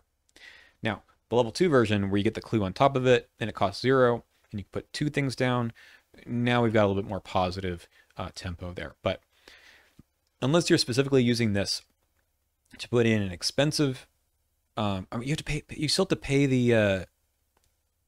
You're not paying the 5 resources. You're paying 1 resource, but you're passing a test of 5. That's not a great idea. Okay, Vantage Point. This card has gotten better because of something like Luke, but it was decent with Ursula. I think Monterey Jack is okay with this too. I don't think this is a good card, but I think it can do some interesting things that makes it a fun card to play with. Let's say it's trending up. I'm sorry, Seekers. We're just having that kind of day. This is the problem card, right? Truth from Fiction. Play only if there's a clue on your location. Fine, there's some restriction. Place 2 secrets on an asset you control. It doesn't seem like much for 2 resources. The upgraded version does even more, but if you're getting into the point where you just cycle cards like this and you can get way more value than 1 action and 2 resources out of them, it starts to get a little bit gross. So Eon Chart, right? You're playing this for 1 action and you're getting perhaps 2 actions or 4 actions back. And you say, yes, that's what I'm trying to do. That's the value of the cards. I don't think that should be the value of the cards, because you start ignoring the fact that they had limitations in the first place. Okay. This is maybe not the biggest offender. It's probably something like Ariadne's Twine that's worse, but this card trends up just because there's more things to put secrets on, but it was always good. And then once you start playing this fast, then it gets a little gross. Persuasion. I love this card. This is what I'm talking about in terms of what Seekers should be able to do. The mutation to be any enemy is nice, but I think it was perfectly playable with humanoids too. You're taking a test, which is maybe a tough test, and getting the enemy to go back into the counter deck is situationally cool. Why cool? Because if it's an enemy that has, say, Doom on it, then the Doom goes away. If it's an enemy that is difficult to defeat because it has a lot of health, it goes away. It'll come back, but removing it from play is probably better. In a lot of scenarios and in some teams, drawing an enemy again instead of some worse encounter card that makes things very unpredictable is better. So I like cards that put enemies back into the encounter deck. I think they actually do something. It's not just punting. It's actually preventing you from drawing other encounter cards. I like how it does something if the enemy is elite, but you're probably not going to use it for that. With Alessandra, you have a good reason to use this card because you have an extra action, and you can probably pass the test. But I do like this for like Mandy or other investigators. Again, like I wish this is the standard for how Seekers deal with enemies instead of just I draw cards, deal damage. I think Occult Invocation, I think that's the discard one, is fine too, because there's a cost. Discarding cards it's not a huge cost in Seeker, but you do have to make some choices, and you can't just willy-nilly do it. Good card. Shrewd Analysis. I think this is a fun card. It's gotten better. They've done a good job of balancing this card. So the way the card works is that for the things that are translated or translatable or identifiable, instead of you spending a bunch of XP and choosing exactly what you want in your deck, you get a random copy. And you can save XP that way as long as you're okay with any of the possible upgrades, which most of the time you are. They're all pretty strong. For Carolyn and Vincent, this is really cheesy because the only things that you can upgrade into are the Horror Healing Ancient Stone and the Strange Solution that heals damage. So there's no cost. For other investigators, the way they balance this is there's some one-ofs. So the Myconid and the Archive of Conduits, you can't use this because there's only one copy of each of them. So that's nice. Still a good card. I don't think it's busted. I think there is a real cost to trying to save some XP, but sometimes you just don't care. The Dream Diaries, I think, for example, you don't care.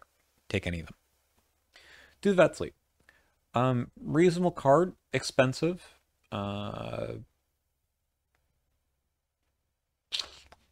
And I think this is still just okay. I'm not sure it's trending down, although I play it less. I think the card does what it says on the tin. If you draw a card from it from passing a test, it's worth it. Seekers don't have a whole lot of other things to put in the accessory slot. They can just cancel enemies altogether with the Disc of Insomnia at level 2. You get Eon Charts instead, which was probably better than a little bit of Mythos Protection. Press Pass. I think this is still just okay, because it's not a bad effect if you have a campaign that has a lot of those cards. Not all of them do. TFA does, for sure. Ellie Horowitz. I think she's trending down. She's got a very cool effect of taking a card out of your deck and making sure that it does not take up any slots and you don't pay anything for it. You can still use it. Something like the aforementioned Tooth of Edsley, kind of neat. I don't think there's any way to make sure this hits, though. If we ever had ways of like shuffling things back into your deck or on command, or putting cards from your hand back on your deck, this looks a lot better. Maybe that's too busted, but I kind of wish that you didn't have like a blank ally if she shows up later. She costs 3 still. I've done some fun things where you have like Jim hold on to the enchanted blade, and I think that's kind of neat, but it's not the best thing you can do with your ally slot.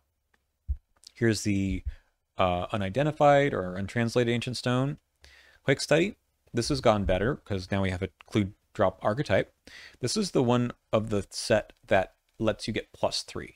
I think that's pretty reasonable for dropping a clue because that's a much bigger cost than the other things that we've seen so far. Good card, I think, though. +3 is better than +2. You can get plus skill value for Seekers for lots of other things, though. So it's probably not the best thing. Like, higher education is still just better for 1 more XP. But if you're doing the clue drop thing, you might as well. Otherworldly Compass. All right, so it's flashlight forever, but it exhausts, and it is the number minus shroud for the number of revealed locations. It's okay. I'm not sure that this is really trending up. You might think with the shroud reduction stuff in Scarlet Keys that this looks better. Shed of Light, right? I'm not sure. There's the Lola deck, I think. Again, it's in the set already. I think this is still just okay. You can do better with a hand slot, probably in Seeker. I don't think, because this doesn't give you extra clues, it's just helping you pass a test. It's tough to justify it. What you really want from your investigation items are extra cards, like in Memoir, because it lets you cycle to things like deduction, or you want the extra clues like Fingerprint Kit.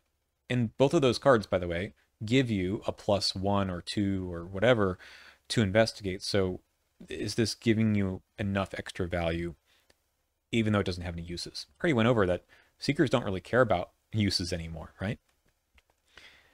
Are we done with Seeker? What happened to the other ancient stone?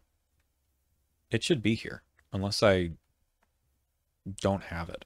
The other ancient stone is I want to say it's the horror healing one. Yeah, it is. It's the horror healing one. And that one's just like better too because of Carolyn. So if we see it again, we'll put it here. But otherwise, let's keep going. Old hunting rifle. We're into the home stretch. We have 16 cards left to go. An hour 30 into the video. We have survivor cards to talk about, which this is the Calvin set. And I think this is an excellent survivor set. The only problem with this set is that a lot of them were reprinted with Stella, because like Calvin, Stella wants to fail, or at least needs to have failing as part of her game.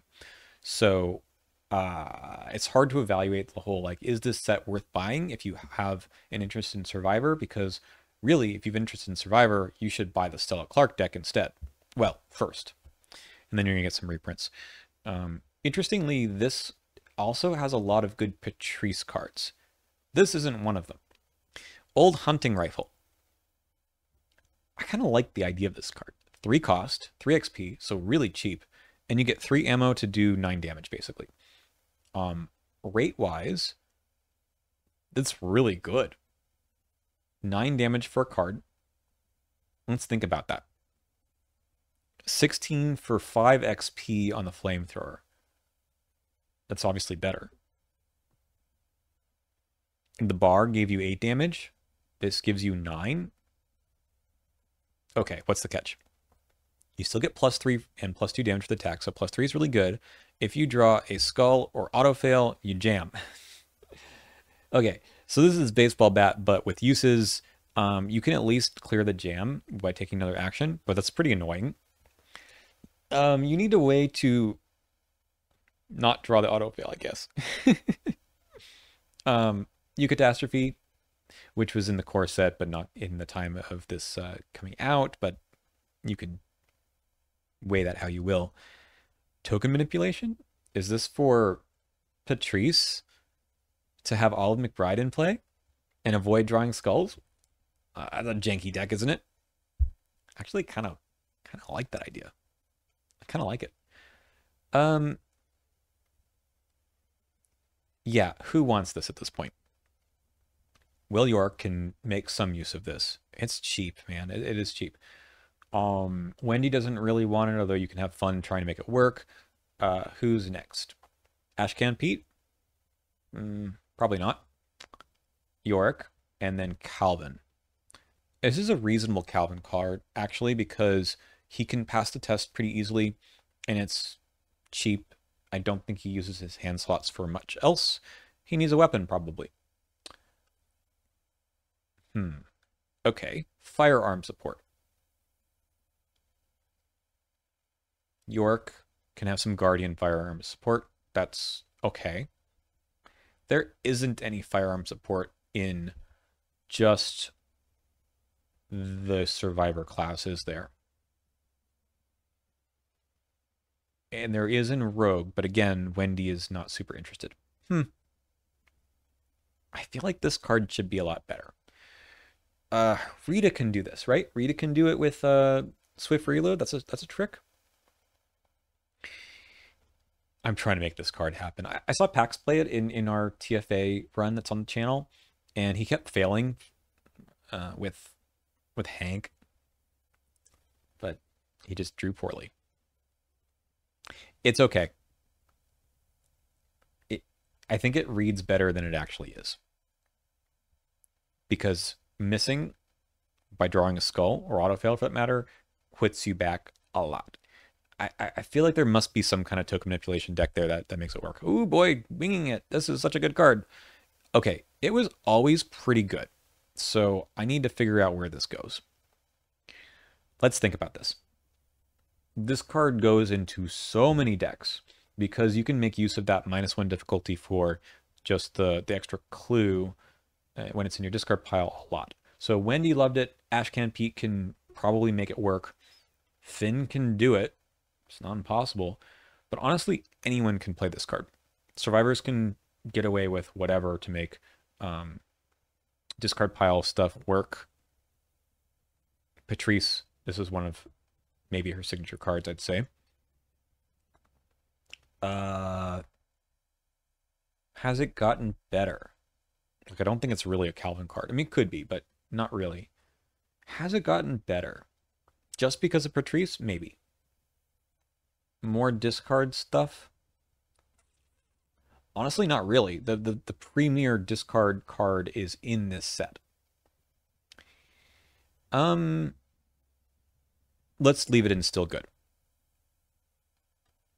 Try and try again. This is a level 1 version of a card that showed up in Dunnet Chest level 3. After a skill test is failed, if a skill card you own was committed to this test, you get to put it back in your hand, spending one of these tries. It's okay. Probably you don't need this. Probably you don't mind if the cards go in the discard pile. If you have actions left, to keep using it, I suppose it's good. But you don't plan on failing things in this game that much. And even when you're okay with things failing, usually you don't commit skill cards to the test also. In other words, I'm usually trying to fail a test. I'm not throwing away cards to it. If I want to pass the test, then I'll commit cards. Impromptu Barrier. This is one of those other cards that cares about it being in the discard pile. It's not particularly good because it requires you have multiple enemies at your location. That's all it does. Extra clue, extra damage that the other two do is way better. Can get you out of some tough spots. Let's just put it in still okay. Last Chance. This has gotten better because of Patrice and basically it. So it's more of the discard or no hand or low hand archetype that didn't really exist in TFA and only is kind of a Patrice thing. I think you can do okay with something like Cornered that we'll see in a bit. So it's okay. It's really good in Patrice, but that's not enough for me to say that the card pool supports this archetype in other investigators. Stunning Blow, it's still really good. Automatically evade an enemy whenever you do any kind of fight. Fantastic. Take Heart.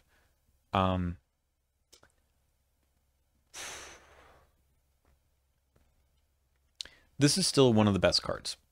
We're going to put it up here. And the reason why is The idea that you can take a test that you know you'll fail and get 2 cards and 2 resources out of it is strong. It's not busted.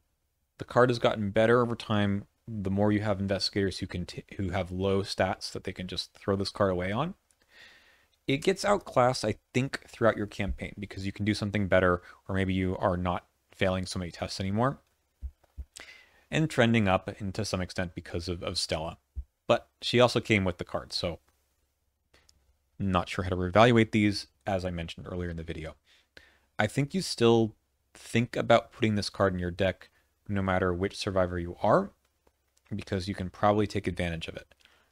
As long as you have, I mean, I like using it when you have a Mythos test that you probably will fail. So I'm not going to throw it into like Agnes, because she's not likely to fail those, but I'll probably put it into most everyone else. Live and Learn, still very good. I don't play the card as much unless I have explicit fail synergy. So I'm intending to get an extra action out of this, or the auto fail is so bad that I need to take the test again. We're going to put it into still good. I don't think it's any better than it was before. Someone like Min really loves this for the King and Yellow tests, because if you auto-fail that, you feel really bad.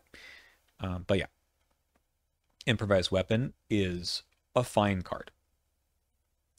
Like I said before, Patrice can actually legitimately deal damage with this, but it's not a card you look at and say, aha, my Mark Harrigan deck that can take a tactic out of blue wants this card.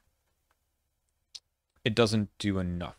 And getting things in the discard pile is probably the only way that you really want to play the card.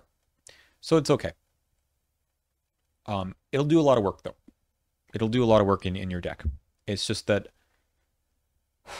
other than Patrice, I'm going to make sure I got this right. Other than Patrice, how else do you get things into your discard pile? There's the card that's in this set.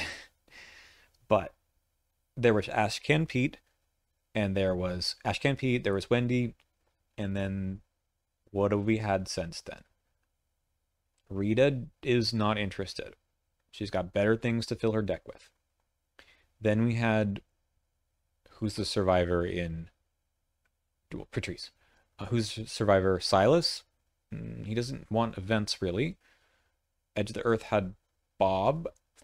No. Scarlet Keys had Daryl. No. And then we've had Hank. No. We haven't really fleshed out. Well, we've fleshed it out, but we haven't really added to the discard archetype other than Patrice herself. Which, well, okay. Dumb Luck. Play after you fail a skill test by 2 or more. Evasion attempt against a non-elite. Place it on top of the encounter deck. It's okay. You don't really want to put the enemy on top unless you know your lead investigator wants to draw it. Then it's fine. The upgraded version in the Stella Clark deck, which puts it on the bottom of the deck, is actually fantastic. It's like the Persuasion that I talked about earlier. I think the top of the deck is maybe okay. Again, it can get rid of Doom, but that's much more situational, I think, than shuffling into the deck. Perseverance. This is a Calvin card if you ever saw one. Play when you are assigned damage or horror that would defeat you and cancel 4 of it. Trending down. Happy to put something in here. Trending down. Because Calvin, who cares about this, and Hank, who could care about this too, don't necessarily need this in their deck. There are other ways for them to keep from being defeated, and usually that includes playing more soak or other kinds of cancels that do better than this. It's not a bad card, but like I said, not all the trending down ones are going to be cards that are unplayable. It's just that I think this was the only option for this other than Devil's Luck, and it's probably not necessary. You can play Calvin without it. Yowdle. I have never played the card. It is very, very niche. This is the... Okay, there are ways to get things in your discard pile. This is one of them. I know that there are some believers in this card. They tell me you discard the cards no matter what, and do you get some extra bonus to your skill test? Maybe, but knowing what's in your discard pile is better than not knowing what's in your deck. So like just throwing things in the discard pile, no matter what it is good. I hate that kind of playstyle. I find it a little risky, but it's also just not the kind of player I am. I get it. If you're playing Yorick, it gets more things in there, but you just play short supply, I suppose, now, and that's probably enough. So you can combo with the other things we've seen here, like winging it and whatnot, but it's just not what I want to do with my ally slot.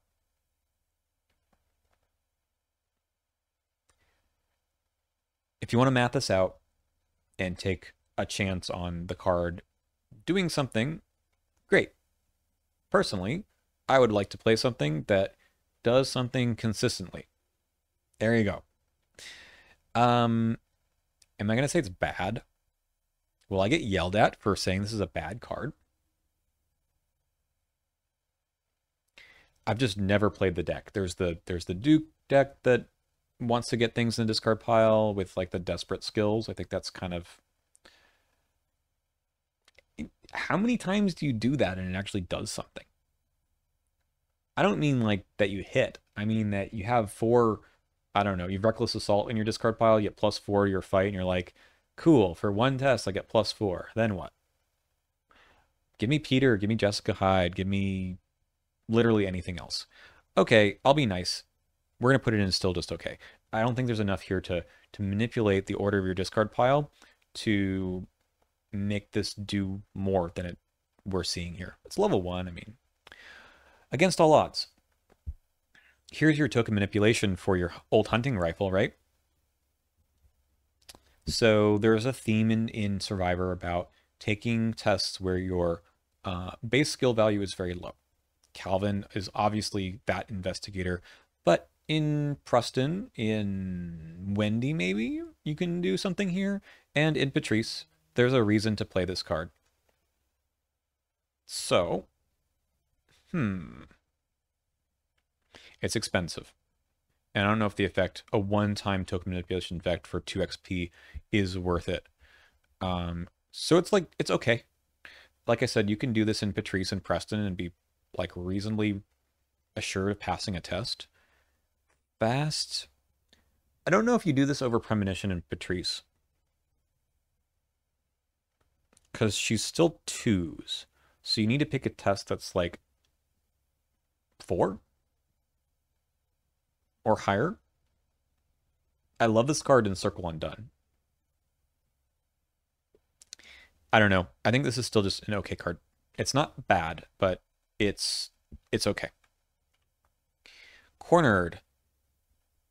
Yay! We got there! This is the card. This is the card that makes all the other discard stuff happen.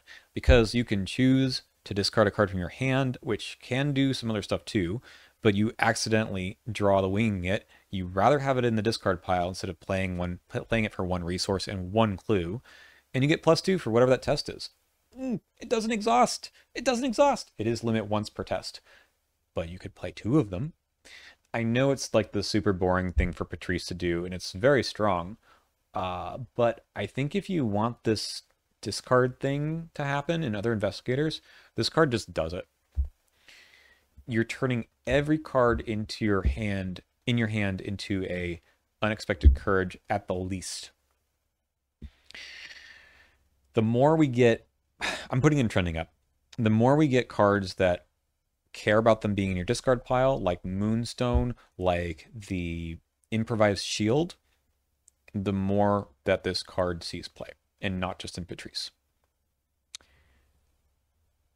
I'm going to put it there. I like the card. I think it's probably a little strong and a little boring sometimes, but it opens up the archetype to more investigators and more other cards that can be designed. Alter Fate level 3. There's a level 1 version. but the level 3 is in regular Forgotten Age, and the card is great. It was one of 2 out-of-class Blessed cards for Father Mateo, and it's always been really good. Let's put it in, I don't know, let's put it in still one of the best. You're never unhappy to see this card, especially in campaigns that start having treacheries that stick in play, whether it's Frozen in Fear, some of the Edge of the Earth stuff. All that stuff is just, you'd say, 1 resource, goodbye. It's a spell, so you can find it with your Arcane Initiate. You can recur it with some other cards. I think it's a great card. And it's always been very helpful. It's probably better than it used to be, but still, it was always a consideration. Last card. This one is on your own, level 3. It is not the exceptional one. You may be familiar with, there's a permanent exceptional one. This is just the plain old level 3 version that is an asset you got to play for 2 resources, and you cannot have cards that take up ally slots in play. I've never played with this version. I usually go right to the level 3 that is exceptional. 6 XP, it's still mostly worth it. The effect, you play a survivor event, or exhaust this, cost 2 less. So look what I found. Your dumb luck, your oops, cost nothing. Your against all odds, your perseverance, costs nothing. So it's an economy card. It's not a great economy card because it forces you to just play survivor events, and even Calvin kind of doesn't want to do that. Let's talk about that other part though. You can't have allies. I think this is an okay thing for a class. I just don't think that the event economy is strong enough for that at this level. I think for level the exceptional one that's permanent, it's reasonable because it's just in play all the time and you just don't take up allies. But for this one, it's tough to find a spot for it. I wonder what happened. Did they print this card and everyone said, I'm never playing this? And then they printed and designed the exceptional version? Or did they always plan on having another version of it? I wonder what the backlash was to it. I've never played it. I'm not sure I want to put it into bad. Maybe I do. What makes it bad is you're just not likely to find it. And when you do, you've already paid 2, so you need to start putting play a lot more events all the time. Do we have an event-based survivor? We have Wendy. But so many of those events are, I don't know, like reactive. We don't have any that like you play them twice or something in the same phase. Well, I guess with her amulet you do. So maybe it is Wendy. This is a good Wendy. Well, I mean, she is the abandoned and alone investigator. And not having an ally is okay. There's lots of other ways to soak damage. Yeah, okay. I don't think this is a good card, but it's mostly because we know that there's an upgraded version. And that's sort of how I feel about some of the other ones. I might put like Decorated Skull up higher if the level 3 didn't exist. It's funny, if you look at all of these, all of them, except for Hemispheric Map and Intrepid, have another version that are all much better. Well, not Exposed Weakness. It's got another version that's worse. But the Decorated Skull is really great. The Cult Vest Pocket level 2 is much more playable. And Unearth the Ancients level 2 is really good. Okay, let's finish things up because this is a long video. And take a look at all of our tiers. Remember, the overall point, the thesis of this video is about, is this pack worth buying to add player cards to your collection, especially if you already have some other packs that are more recent, like you've been buying Hemlock Vale, you've been buying Scarlet Keys. Are these some cards that are still really worth putting into your decks, or they've been outclassed in some way?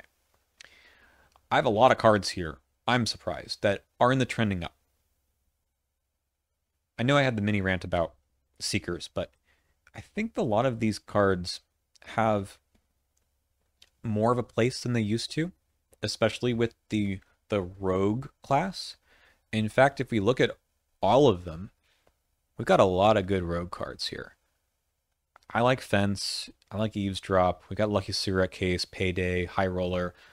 You handle this one, and the rogue cards really didn't fall to the bottom too much, except for some of these expensive ones. And these are probably not worth your time. Let's get rid of this. Mystic is really good here. There's a couple of misses, but I think that Mystic with Arcane Research, the mists are fine. A bunch of good token manipulation stuff for sure. Yeah. If you like Rogue, if you like Mystic, I think this is a great deck, box to buy. Guardian is decent. There's some staples there for sure. None that seem to have gotten too much better over time. A couple. I don't think Seeker, this is the best box for Seeker. I think there's lots of other things that you can do with the Seeker card pool. That this is not necessarily the linchpins to those archetypes. They do support, like Truth from Fiction and Ancient Stones, which is good. But I don't think it's the Seeker box. Survivor had the same comment at the beginning that a lot of this is reprinted. But if you're interested in Patrice, if you just bought Patrice because you have Dream Eaters, you buy this box too. The rest of it, the neutral cards are somewhere in here. They're not that exciting. But probably I would say this is so Carcosa with pickpocketing, this set with Lucky Cigarette Case, and maybe you handle this one, High Roller, is where the rogue cards start to be a legitimate powerhouse. They have ways of drawing through their deck and getting the cards they want. They have ways of shrugging off the things that they don't like. And then they've got a great payoff in Lola Santiago here. You have Lola, you get Delilah later with Dream Eaters, and you can do so much more. There's a plan that I think that you can have. It's Circle Undone that adds a lot more of the big money stuff, which certainly had that corner is very strong of the card pool. But for just rogues doing Succeed by X, this is a great set. This, along with Winifred, I think you can do a lot. I wish there were some weapons here. There's just the Ornate Bow. So if you don't have Winifred and you don't have anything else, then there's the small guns, the Derringers, 41 Derringers, and that's kind of all you have to play with. So I think Finn starts to get better with a lot more cards. The illicit archetype gets expanded with Scarlet Keys, and here's a start. It's not enough. Okay, I think that's all I need to talk about. We have reached about 2 hours. That is plenty for me to talk and plenty for you to listen. I hope you enjoyed, and probably you have your own comments about all of these and what works for you. Just a reminder that this is just one guy's opinion, and there's lots, of course, of little, take with a grain of salt for each of these about individual investigators making these ratings a little bit more different. I kind of value less there was one investigator that makes the card a lot better over the archetype itself gets fleshed out more with the card pool that might come with those other investigators. So that's it. I'll see you next time.